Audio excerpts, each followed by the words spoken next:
Hello, book lovers. So, we here at Lonsdale Library love to recommend books. That may be like our favorite thing to do is when people come in and say, hey, could you recommend something? And we connect you with the perfect book. But I recognize that, we've been seeing less of you in person. And when you come in, a lot of people are coming in and going quickly, which I understand. We are lessening contact. That is all the right thing to do. But so we thought maybe we'd go digital and see if we can keep you guys interested in new books. So we're going to take turns, your favorite library staff, and we're going to talk about different subjects. So I decided to start with a category that is very popular, so popular that some of the books I want to recommend were not available to show you right now because they're checked out. And that category is psychological thrillers. So for me, I sort of started thinking about this category with Gone Girl, which was, as you may recall, a big splash on the scene. Maybe you've read some of these: Girl on the Train, The Woman in the Window, Little Fires Everywhere by Celeste Ng. It has been a hot category. It continues to be. We've got some brand new ones on the new shelf right now. But what is a psychological thriller? Lexico.com defines it as a novel, film, etc. in the thriller genre which focuses on the psychology of its characters or which psychologically manipulates its audience or readership. Which, exactly, they twist your mind around so you don't know what's going on. We may think it's new, but in fact the term dates all the way back to the 20s. So I'm going to recommend a very recent book, a book that's about 10 years old, and a very old book, one from the 60s. It's older than I am, it must be old. And I'm casting kind of a wide net, so if you disagree with my categorization, feel free to come in and argue with me. First, I'm going to start with a 2019 book, The Turn of the Key by Ruth Ware.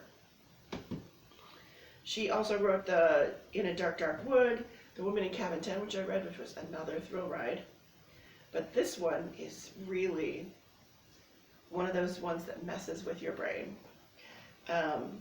You know that Rowan Cain's story is going to be complicated right from the start because the book takes the form of her writing a letter to a lawyer that she wants to represent her, and she's in prison. What's she in prison for? I don't know. You have to read the book to find out. So she starts from the beginning when she gets an offer that seems too good to be true, to be a live-in nanny at a high salary in a beautiful house in the Scottish Highlands. The family seems perfect. You got the handsome husband and the beautiful wife and two great daughters, a teenager who's at boarding school. But almost right away, mysterious things start to happen. So what is going on in this house? There's a high-tech surveillance system which seems to have a mind of its own. There is a handyman who is definitely hiding something. And when she's left alone with the girls for weeks on end, almost immediately, weird things start to happen. Is she hearing voices? Is the place haunted? Is Rowan going crazy? Is somebody up to no good? You'll have to read the book to find out. It will keep you guessing to the very, very end. And then next, I'm going to talk about an older book. It's called Endless Night by Agatha Christie. And I know you're saying, Agatha Christie writes mysteries, you crazy lady. But I love Agatha Christie. She's one of my favorites. I love her. My mother loved her before me. And she does write some of the best plots ever. But I would argue that several of her books definitely fall into the psychological thriller category. And Then There Were None, which if you have not read, you should definitely read, is another one that keeps you guessing. It's got those narrators that you're not sure if you can trust. But one you might not have heard is called Endless Night. It's a story of narrator Michael Rogers, who's kind of a footloose working class guy who meets Ellie Gutmann, a wealthy heiress, near a spot called Gypsy's Acre. Doesn't that sound very Agatha Christie-ish?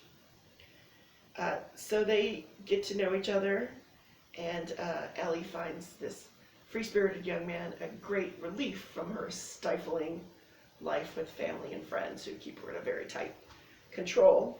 So they fall in love and get married. They decide to buy Gypsy's Acre and have Michael's friend, the famous architect Rudolph Santonix, build them a lovely modern house. But almost immediately, a local warns them that that spot is cursed.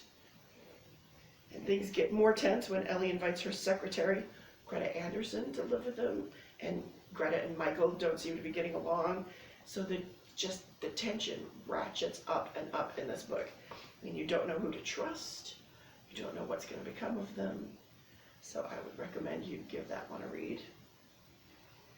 And finally, I'm going to talk about Fingersmith by Sarah Waters. I'm going to warn you right up front, there is a lesbian romance in this book. If that's not your thing, you can just not read it. But it's set in the Victorian era, so it's quite chaste. It is not a sexy book, it is a spooky book. It's very atmospheric. It's about Sue Trinder, an orphan who was raised as a thief and a con artist by her adoptive mother, Mrs. Suxby. And she's sent to help Richard Gentleman Rivers seduce a wealthy heiress. Posing as a maid, Sue is to get the trust of the lady, Maud Lily, and persuade her to elope with Gentleman. Once they're married, Gentleman will commit Maud to a madhouse and claim her fortune for himself. So right from the front, you know that some of the main characters are maybe not the best people. And yet, you kind of find yourself rooting for them anyway. So like Sue, Maud is an orphan, raised originally in a mental asylum where her mother was committed, and she's currently under the care of her uncle, Christopher Lilly, in his classic, creepy, gothic mansion. But somehow, despite everything, despite all their differences, despite the fact that Sue knows she's plotting against her, Sue and Maud become friends and eventually fall in love. But what will become of them? Will Sue continue on with her plot? What other secrets is everyone hiding? Because you know, in a book like this, everyone has secrets. Just when you think you know what's going on, it will surprise you. So, okay, that is my talk for this time. Keep your eyes tuned to these channels, and we'll have more coming up soon. Thanks.